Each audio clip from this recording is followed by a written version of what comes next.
2018 ഞങ്ങൾ തുടങ്ങിയൊരു സംഭവമാണ്. അപ്പോൾ അത് ഇത്രയും വർഷമായിട്ട് പിന്നെ കൊറോണയുടെ സമയത്ത് ചെറിയൊരു ഡള്ളായതേ ഉള്ളൂ. അത് കഴിഞ്ഞിട്ട് ഇത്രയും വർഷമായിട്ട് ഇങ്ങനെ നടന്നുകൊണ്ടിരിക്കുകയാണ്.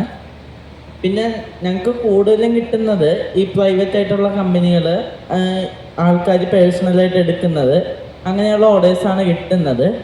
പക്ഷേ ഇതിൻ്റെ കാര്യങ്ങൾ നോക്കിക്കഴിഞ്ഞാൽ ഗവൺമെൻറ്റിൻ്റെ ഭാഗത്തു നിന്നുള്ള സപ്പോർട്ട് കുറച്ച് അധികം കുറവാണ്. കാരണം ഇപ്പോൾ നമുക്ക് ഈ കൃഷിക്കാർക്ക് വേണ്ടി ഒരുപാട് ഇൻസെൻറ്റീവ്സ്, കർഷകശ്രീ അതുപോലത്തെ പരിപാടികളൊക്കെ ഇല്ലേ, അതുപോലെ തന്നെ ഇതിനു വേണ്ടി ഒരു ഇൻസെൻറ്റീവ്, ഇതിനു വേണ്ടി പ്രത്യേക ഒരു പ്രോഗ്രാം അങ്ങനെയൊക്കെ ചെയ്യണമെന്നാണ് ഞങ്ങളുടെ ഒരു ആഗ്രഹം. പിന്നെ ഇത് കൂടുതലായിട്ടും ചെയ്യുന്നത് എൻ്റെ അമ്മേനെ പോലെ തന്നെയുള്ള കൈക്കും കാലിനൊക്കെ പ്രശ്നമുള്ള കുറച്ച് പേരാണ്. ഇവർ ഈ വീടിൻ്റെ ഉള്ളിൽ തന്നെ ഇരുന്നാണ് ഇവരെല്ലാവരും ഈ സംഭവം ചെയ്യുന്നത്. അപ്പോൾ അവരെ പുറത്തോട്ട് സമൂഹത്തിലോട്ട് കൊണ്ടുവരാൻ ഇതുപോലെയുള്ള ഒരു പ്രത്യേകതരം എക്സ്പോകൾ ഇനിയും സംഘടിപ്പിക്കണം. പല ഇപ്പോൾ ഈ പൊല്യൂഷൻ കൺട്രോൾ ബോർഡിൻ്റെയാണിത്. അതുപോലെ തന്നെ വേറെയും ഒരുപാട് സെക്ഷൻസ് ഉണ്ടല്ലോ നമ്മുടെ ഗവൺമെൻറ്റിന്. അവരും അതുപോലെ സംരംഭങ്ങൾ ചെയ്യണം, എന്നാലേ ഇവർ പുറത്തോട്ട് കൊണ്ടുവരും. പിന്നെ പറയാനുള്ളത് ഈ പ്ലാസ്റ്റിക്കിൻ്റെ യൂസും അതിനെക്കുറിച്ച് ഞാൻ ചെറുതായിട്ടൊരു സംഭവം ചെയ്തിട്ടുണ്ട്. അതെന്ന് വെച്ച് കഴിഞ്ഞാൽ ഇപ്പം നമ്മുടെ കേരളത്തിൽ തന്നെ ഒരുപാട് സ്കൂളുകളുണ്ട്, അതിൽ തന്നെ ഒരുപാട് കുട്ടികളും ഉണ്ട്. അപ്പം നമ്മുടെ ഇവരൊക്കെ എല്ലാവരും യൂസ് ചെയ്യുന്നത് ഇപ്പോൾ പ്ലാസ്റ്റിക് പേനകളാണ് യൂസ് ചെയ്യുന്നത്. ഏറ്റവും ആവറേജ് ആയിട്ട് പറഞ്ഞാൽ ഒരു സ്റ്റുഡൻറ്റ് ഒരു വർഷം 10 പേനയെങ്കിലും മിനിമം യൂസ് ചെയ്യും.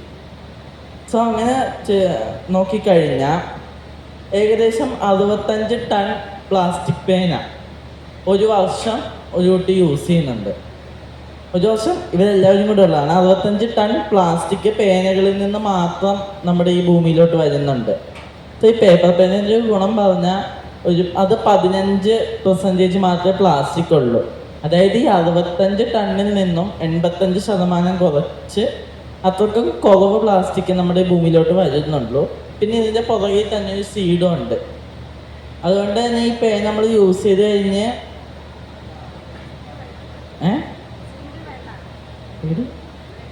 അതെ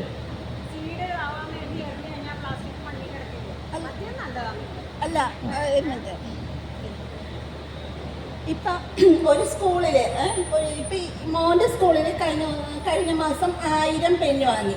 അപ്പം മിക്ക സ്കൂളുകളിലും ഇപ്പം അടുക്കളത്തോട്ടന്മാര് കൃഷിയുടെ ഒരു ഇതുണ്ട്, എല്ലാ സ്കൂളിലും ഉണ്ട്. അപ്പം ഞാനൊരു 1000 പെന്ന് കൊടുക്കുമ്പോൾ അതിൽ 1000 സീഡ് ഉണ്ടാവും. അതിൽ 1000 സീഡ് മുളച്ചില്ലെങ്കിലും ഇത് എല്ലാം വലിച്ചെറിയല്ല, അവർ ആ സ്കൂളിൻ്റെ തന്നെ ആ ഒരു കൃഷിയിടത്തിൽ കുത്തിവെക്കുകയാണ് ചെയ്യുന്നത്. അപ്പം 1000 സീഡ് മുളക്കുമെന്ന് നമ്മൾ ഉറപ്പ് പറയുന്നില്ല. പക്ഷെ അതിൽ നിന്ന് അത്രയും വിത്ത് ഒരു 500 മുളച്ച അത്രയും ഇതുണ്ടാവില്ലേ? ഇല്ല മാം, അതങ്ങനെയല്ല ഉദ്ദേശിച്ചത്. അതിൻ്റെ അകത്തുള്ള ആ റീഫില്ലറും കൂടെ വെച്ച് വലിച്ചെറിയാന്നുള്ള അല്ല ഉദ്ദേശിച്ചത്. 2 രീതിയിൽ ചെയ്യാം. റീഫില്ല് അല്ല, ഇതിൻ്റെ അകത്ത് ആ ഒരു നെഗറ്റീവ് ഇതിലല്ല പറഞ്ഞത്. അല്ല, ഒരു പ്ലാസ്റ്റിക് പെന്ന് ഭൂമിയിൽ വരുന്നതും ഇതും തമ്മിൽ ഡിഫറൻസ് ഇല്ലേ? അത്രയും അത്രല്ല പറഞ്ഞത്. നിങ്ങൾ ചെയ്യുന്ന വലിയ നല്ല കാര്യമാണ്.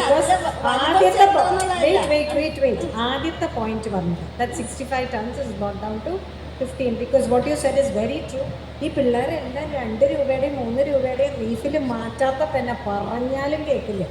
2 രൂപയ്ക്ക് റീഫിൽ മാറ്റാൻ പറ്റാത്ത പെന്നുണ്ട്. അപ്പോൾ അത്രയും പ്ലാസ്റ്റിക് മോൻ പറഞ്ഞത് വളരെ കറക്റ്റാണ്. അത്രയും പ്ലാസ്റ്റിക് വരുന്നുണ്ട്. അതിലും ഭേദം ഒരു റീഫിലും പേപ്പറും വരുന്നതിന് 100% ഞാൻ ഓക്കെയാണ്.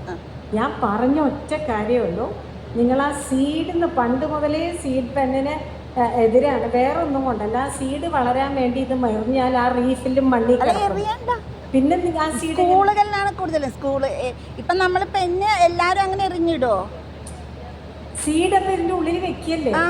അത് അവനവന്റെ വീട്ടിലുള്ള ഒരു ചെടിച്ചട്ടിയിലോ അല്ലെങ്കിൽ അവരുടെ എടുക്കാൻ പറ്റും. പേപ്പറല്ലേ, പെന്ന് പേപ്പറല്ലേ, അതിന്റെ എടുക്കുവോ?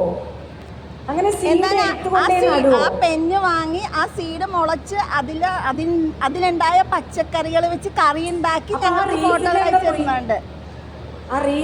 പോയി? അപ്പൊ ഈ പ്ലാസ്റ്റിക് പെന്നിടുന്ന അത്രയും പെന്നുകൾ അവിടെ പോയി?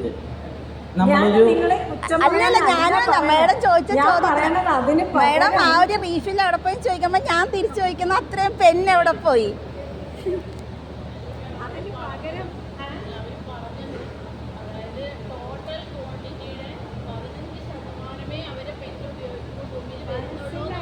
ആ പറയ്. കണ്ടിന്യൂ മാം കണ്ടിന്യൂ. അത് ഇപ്പൊ നമ്മളൊരു ഫുൾ പേന മണ്ണിലോട്ട് എറിയുന്നതും 15% എറിയുന്നതും തമ്മിൽ അതിന്റെ ഡിഫറൻസ് ഉണ്ടല്ലോ.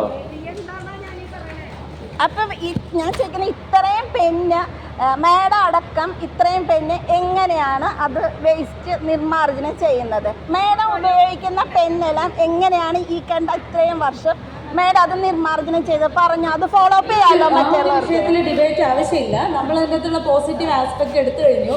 ഒരു പെന്നിൻ്റെ അകത്ത് ഒരു സീഡ് വെക്കുമ്പോൾ അത് അവരുടെ ഒരു എന്താണ് പോസിറ്റീവായിട്ടുള്ള കാര്യമാണ്. ഇനി നമ്മൾക്ക് എല്ലാവർക്കും അറിയാം, നമ്മൾ ആരും ഒരു പേന എടുത്ത് റീഫില്ലോട് കൂടി മണ്ണിൽ എറിയില്ല.